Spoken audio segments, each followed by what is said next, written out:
Injury থেকে ফিরে পুরো শক্তি দিয়ে অনুশীলন করতে পারছেন সৌম্য সরকার। সবুজ সংকেত পেলেই সামনের ম্যাচে খেলবেন রংপুর রাইডার্সের হয়ে।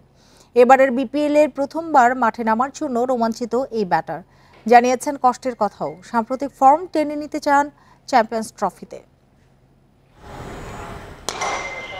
বিপিএলে বড় তারকাদের মধ্যে একজন, যার জন্য অপেক্ষা টাইগার ভক্তদের। অপেক্ষা অবসান হতে চলেছে।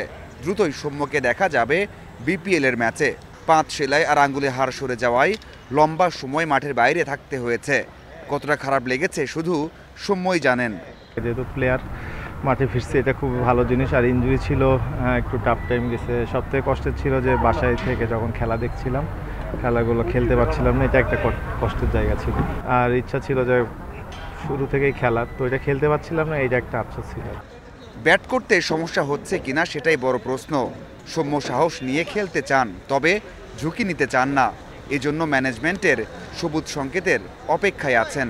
ভালোর দিকে যাচ্ছি। এতদিন ধরেন ব্যাটিংই করতে পারতাম না, এখন ব্যাটিং করা শুরু করছি, ফিল্ডিংও আস্তে আস্তে করা শুরু করছি। মনোবল তো সবসময় থাকে খেলার জন্য, কিন্তু অ্যাকচুয়ালি সিচুয়েশনটা তো মাঠের ভিতরে থাকে। আর ওইখানে যেহেতু আমার ইজি কোনো কিছু দিবে না, ফিল্ডিংয়ের সময় বলেন বা ব্যাটিংয়ের সময় দেবে, ওইখানে সিচুয়েশনটা পুরোটাই আলাদা।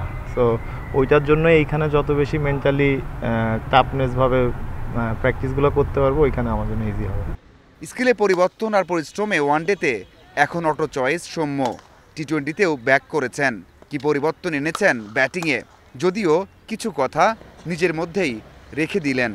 একটু তো চেষ্টা আছেই ভিন্নতা আনার জন্য। স্কিলের কাজ তো এরকম বড়ভাবে কোনো কিছু হয় নাই, একটু খেলার পরিবর্তন, মানে সিচুয়েশান অনুযায়ী ইমপ্রুভনেসের তো অভাব নাই। সো আরও অনেক ইমপ্রুভ করার আছে, ডে বাই ডে আরও ইমপ্রুভ করতেও হবে। ওয়ানডেতে দারুণ ফর্মে আছেন এই ওপেনার। ইনজুরিতে পড়ার আগের ফর্মটা টেনে নিতে চান চ্যাম্পিয়ন্স ট্রফিতে। মাঝারুল ইসলাম, ইন্ডিপেন্ডেন্ট নিউজ, চট্টগ্রাম।